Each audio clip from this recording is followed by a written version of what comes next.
You can say the Packers offense doesn't have anything to be ashamed of, but I think the Packers defense certainly does. And my goodness, we can talk Well, about that's that true. now, can't we? That's true. Holy Yeah. crap. Oh my gosh. What in the world's going on, man, when you're letting up 363 rushing yards? Oh my gosh. In the year of our Lord 2022, the game is not designed for this. And you let up 363 rushing yards. The Eagles have the most rushing yards in a game since 1948. That's the last time the Cleveland baseball franchise won a World Series. You weren't even alive then. I wasn't even a twinkle in anybody's eye. I can't believe this. Well, your mother wasn't even alive then. I know. I So know. Harry Truman was president then. I mean, we were talking last week. Was it last week or the week before about something that had happened? Boy, my brain is just completely out. Oh, the Vikings. Time has no meaning. Their home loss was their worst since Kennedy was president. Right. And now something happened that hasn't occurred since Truman was president in 1948. 376 yards against Washington. And yeah, the game is designed now to throw the ball. But, and I don't want to put this all on the Packers defense. The Eagles offense has perfected this running game. And they've got, he's not Mike Vick. He's not Lamar Jackson. He's not Kyler Murray. Jalen Hurts. And he runs differently than Patrick Mahomes. He's got more explosion than Patrick Mahomes. It's a combination of Mahomes' uncanny ability to go to where the other guys aren't with more athleticism than Patrick Mahomes, more speed, more elusiveness naturally. But he's got the Mahomes instinct of, I know where I'm going, I know where they're going, and I know where to go to avoid where they are. And also, I love how he knows when to call it a day. Step out of bounds, sidestep a big hit, sit down on his ass like he did last night to stay in bounds, although he took kind of a hard hit from behind when he did do the take a seat and keep the clock moving. But and that RPO, not the RPO, but just the option, the read option that he runs. When he sticks the ball in the guy's gut and pulls it away, I mean it's like I mean Michael Scott would be envious of it. It's sleight of hand. There was a play last night where he put the ball in the running back's gut, and I thought the running back had fumbled the ball when I saw it not in his hands. I'm like, where's the ball? I don't know where the ball is. Oh, there goes Jalen Hurts with the ball. That's how good he is at doing that. So, they're playing to their strengths. He still can throw the ball really well, and he's developed tremendously in that regard. But if the run's there and they can't stop it, I mean, that's we get so caught up in the nuances and the complexities of football. Oh, we can't run the same play again. Bull crap. If they can't stop it, keep doing it. Keep doing it. Keep doing the thing that is working until they can stop it. And if they can't stop it, don't stop doing it. And that's why they ended up with 363 rushing yards last night. Yeah, man. I mean, one of my favorite football sayings is when you throw the ball, three things can happen and two of them are bad. So if you're running the ball well, then don't stop running the ball well, right? And that's exactly what the Eagles did last night. I mean, they just kept pounding it and pounding it and pounding it, and they were averaging something like 8.7 yards per carry through 3 quarters, which is unbelievable in today's game. It really, really, truly is. And so when you have somebody like Jalen Hurts who can pilot the offense the way that he can, you've got somebody like Miles Sanders who can run the ball the way that he can as well. It really does present a challenge for defenses, but at the same time, you don't see something like this happen for a reason. I mean, usually guys can get in their run fits a little bit better than this. I mean, Jalen Hurts had 100 yards rushing in the first quarter. That's pretty unheard of, especially from a quarterback. So I don't know what the Packers got to do, but something's got to change schematically in order to stop the run a little bit better. If you're the Eagles, especially that Eagles offensive line, you can't tell that Eagles offensive line nothing this week, man. I mean, they should feel really, really, really darn good about themselves because they put on a hell of a show. And, this is one of the things we see week in and week out in the NFL. Nobody stays the same.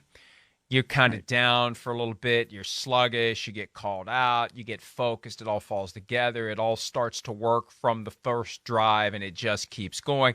Or you have a really big game, and everybody just assumes, hey, you're always going to be great, and you're not. It's every week's different. Every game is different. We saw Ebbs that and flows from Sunday to Thursday.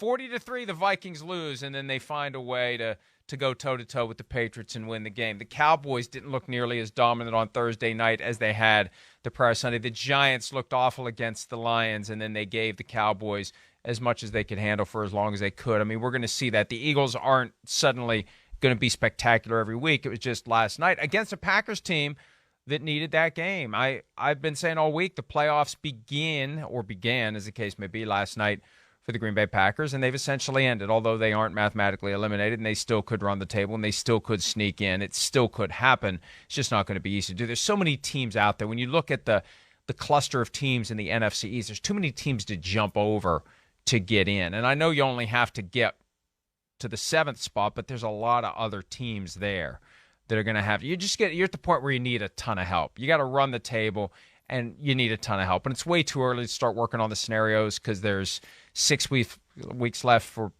most teams, 5 weeks for some who haven't had their bye yet.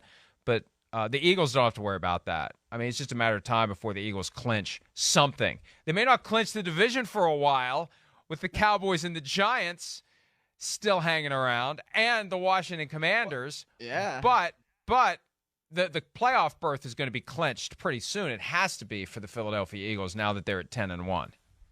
Yeah, and that's what you want to do when you have a good team that can go out there and beat different teams every single week. You want to stack those things up because each win that you get is basically money in the bank. You know, you can have the trip up once or twice, and then you still get yourself into the tournament. That's exactly what you want to do. So I think the Eagles have put themselves in a great position because they've been adaptable, right? They've shown that they can get the ball to A.J. Brown and Devontae Smith and those guys, right? And do what they have to do in the passing game to win if they need to do it. You know, they can show that they can win a close game on the road when you don't play your best game like they did last week against the Indianapolis Colts. I mean, look at that though right there. I mean, my gosh, that's about as good as it gets from Jalen Hurts right there when it comes to a back shoulder throw. I love to see that. So you see those kinds of things, and now, you know, the way they're running the football too, it just means that they have different ways that they can beat people. And the good teams, really the great teams, they do that week in, week out. They show that they can win in different ways. And that's why, you know, you see the Eagles and they make those moves to go out and get Linval Joseph,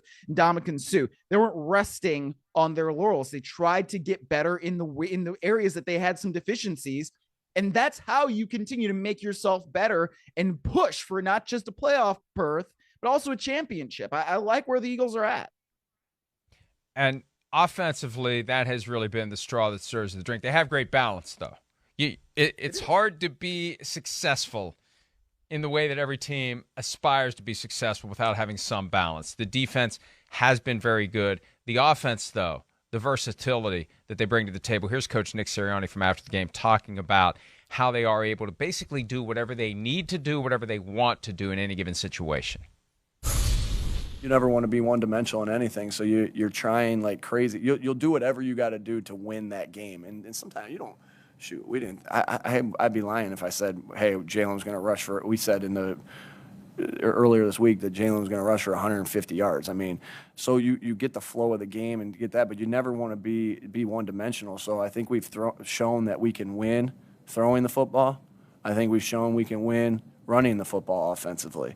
And that's important because in the playoffs, you have to do both, right? And in the playoffs, you know, and when you want to go where you want to go, you got to be able to do both. You want to win big games, you got to do both.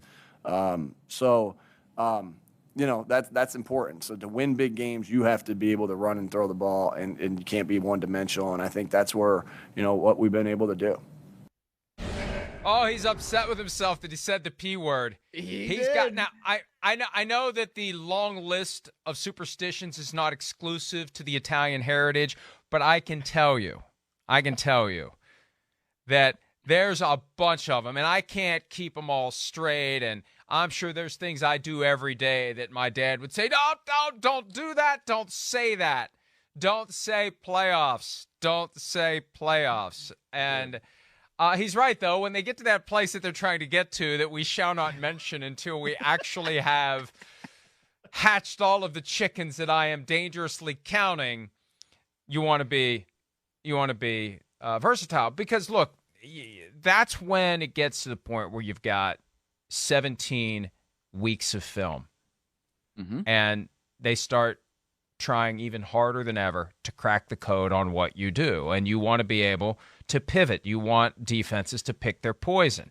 You're going to come out hard to try to stop this. We're going to be able to do that. You try to stop that. We're going to be able to do something else. You try to stop something else. We'll go back to the thing you were trying to stop in the first place. It's one of the reasons why Josh Jacobs gashed the Seahawks yesterday the way he did with over 300 yards from scrimmage. They were determined to take away Devontae Adams. Congratulations. For the most part, you did. But Josh Jacobs tore you up. So the Eagles want to have that flexibility in what they do, and they have it. They have it. Now, are you going to keep A.J. Brown and Devontae Smith happy if there's 363 rushing yards every week? No. But it won't be that way every week. You do it when you need to do it. You do it when it's there, and it's not always going to be there, because I guarantee you that the next opponent for the Eagles will be better prepared to stop the run than the Packers were, and then that's what will make them vulnerable to the pass.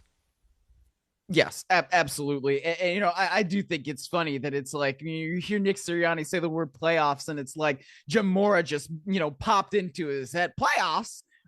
I'll talk about playoffs. You're still in November. And I understand why that's sort of a superstitious thing. But at the same time, in the back of your head, that's kind of what you have to start thinking about. The Eagles are 10-1. As a practical matter, they will be in the postseason as long as they don't have some sort of epic collapse that I don't think they can see themselves having, right? I certainly can't see it happening, and I don't think most of us can see it happening either. So they just have to continue to play week to week, and that's what they've been doing. That's why they've been so adaptable.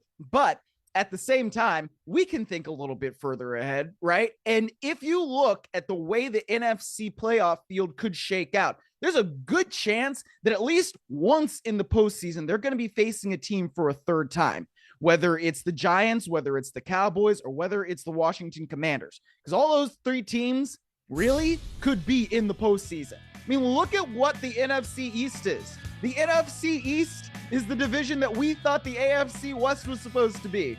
But look how good those teams are. So if you know that there's a possibility that you could face one of those teams that knows you that well, you have to be as adaptable as possible, and you have to practice being adaptable. And the only way to really practice that is to do it in different games. So that's why I think the Eagles are in great position, because now we've seen them do it. And the fact that Nick Sirianni knows that, I think, kind of tells you a little bit about something as him as a head coach. Well, it's amazing that 2 years ago, we weren't ready to disband the NFC East, but I was ready to take away their automatic home playoff game. Yes. That was the conversation. All four teams were terrible, and there really is that possibility in the NFL, and we're seeing it currently in the NFC South, where you have a collection of four teams. All you have to be is the best of four bad teams, and you host a playoff game. You're the 4 seed on a 7-team playoff tree. They'll never get rid of it because the owners love having, in theory, the 25% chance of being that 4 seed. That's all I got to be. All I got to be is better than my 3 main rivals, and I'm the 4 seed, and I host a playoff game. They're never going to take that away. I remember a couple of years ago when this was all happening to the NFC East, how can we reconfigure the divisions? Can we go to 3 divisions per conference? If you have 5 or 6 teams, it's more of an accomplishment, yada, yada. That was the NFC East that caused all that, and now they may send every team in the division to the playoffs, which would be an incredible feat, and with 3 wildcard teams now, it's theoretically possible. I'd be stunned if it ultimately happens, but who knows? And by the way, there is a reason, Miles. There's a historical precedent for why Nick Sirianni should be careful. Jets fans who were alive and paying attention to the NFL back in 1986 will be well aware of this. This is an item from Rich Cimini from a few years ago, actually December 11, 2010, looking back on the 1986 Jets that were 10-1. Just like the Eagles. And they collapsed. They fell apart. Now, did they not make the playoffs, 10-6. or did they go 1-out? They did finish 10-6, but they lost their final 5 games, starting with a 45-3 blowout on Monday Night Football to the Miami Dolphins. And they just, all that potential was wasted. And again, I can't remember whether they made it to the playoffs or not. If they did, they were one and done, but they just fell apart. So in theory, it can happen. And one of the ways you avoid it happening. The Cardinals did it last year, honestly. I mean, they were 10-2. Yeah, they were 10-2. Yeah, they were 10-2. And they made it ever since. They made it, and they were embarrassed in that Monday night, the first ever Monday night playoff game that we wish would have been someone else on that Monday night spot, because it was just an embarrassing night for the Cardinals from start to finish. So, but one of the ways that you avoid it happening is you take very seriously the possibility that it can. When you just kind of go into it with your chest out, we're 10-1, here we are. That's when you step on a rake at some point. That's what Sirianni is trying to avoid. And I agree with you. I don't imagine that it's going to happen. But hey, look, this gets back to the Italian heritage and the constant superstitions, and don't jinx anyone. But we saw how quickly it can happen, Aaron Rodgers. Fair. And there were a few times last night that Jalen Hurts got pretzeled a little bit, and he was running a little aggressively. And it's, how sustainable is that? That one specifically, when I thought he had great presence of mind to take a seat, he got hit hard from behind. And he kind of got up a little slowly, and he jogged back to the huddle, and, you fight it off, and he's got tremendous will when it comes to that. He's got great determination, great focus. But all it takes is one. And that's one of the drawbacks of being a running quarterback. You're exposing yourself to the potential of getting hit and getting hurt. And then it's Gardner Minshew, which, as backups go, it changes the offense. But they have squatted on Gardner Minshew for a reason. And unlike any other team in the NFL, the Eagles know the value of having a good backup quarterback. It's been said in the past that the Eagles regard backup quarterback as one of the 11 or 10 most important positions on the entire team. Yeah, and it's proven them right. I mean, you think about 2017 and what happened then. Well, their backup quarterback comes in and he leads them to a victory over the New England Patriots. So, but I think one of the things that can help the Eagles not go down that, we've arrived path is the veteran leadership that they've got. I'm thinking of 4 guys specifically. You got Jason Kelsey. You've got Fletcher Cox. You've got Lane Johnson. You've got Brandon Graham. All of those dudes were on that 2017 team. So they all understand what it takes to win a championship. And Jason Kelsey was talking about this at the beginning of the season. Expectations don't mean anything. And he didn't quite put it that way. He put it a little more colorfully. But I think when you have guys like that who know the value of staying in the moment and being the guy that you have to be every single day, every single week, and having that consistency, not getting too high, not getting too low, that really, really helps them. So I think that's one of the things that will prevent them from falling into that trap of, we've arrived. I think enough of those guys in that locker room know, no, we have not. And something that Jalen Hurts told me several weeks ago after one of their many wins this year, the team has taken on his personality. Mm-hmm. And he was very careful in how he worded it. He doesn't want to be presumptuous. He doesn't want to come off in a negative way, but he's a leader. And he is leading them to approach football the way that he's always approached it, because he's the son of a coach and he's lived it his whole life, and he understands the reality of taking it one week at a time. All those cliches that became cliches for a reason. Right. They're true.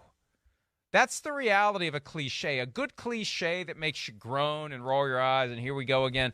The reason it's cliche is because it is dead on balls accurate, true. Like, why are you explaining cliches to me? I'm just saying, is it cliche to explain? Has it become cliche to explain what a cliche is? It's a little mansplaining, No, it's not. I mean, no, it's not. I'm not. We all know what cliches are. I'm not. We're an that's not the audience. point. That's not what we have to spend our time doing. That's Isn't not. it though? Jeez, whoa. Well, I didn't know you were in charge of the clock for the show. I'm sorry. I'll let you decide what we talk about and what we not talk about in the future. God, mansplain how I run my show. Jeez. I mean, but the point is all that crap we hear all the time over and over and over again, it's 100% true. That's my point. It sounds like crap, and it's like, here we go again. But it is 100% true. Focus on one game at a time. You know, all the stuff that we get upset about when they say it at press conferences. Say something more interesting than the same old stuff. I don't want to hear the same old stuff that you're reading off of a card. They had that guy in Germany a couple of weeks ago when he was talking about Tom Brady, and the only English he knew was a bunch of football cliches. And he just started rattling them off one after another. But they're all true. Hi, it's Mike Florio. Thanks for watching PFT on YouTube. Hit subscribe for the latest news and analysis from Pro Football Talk.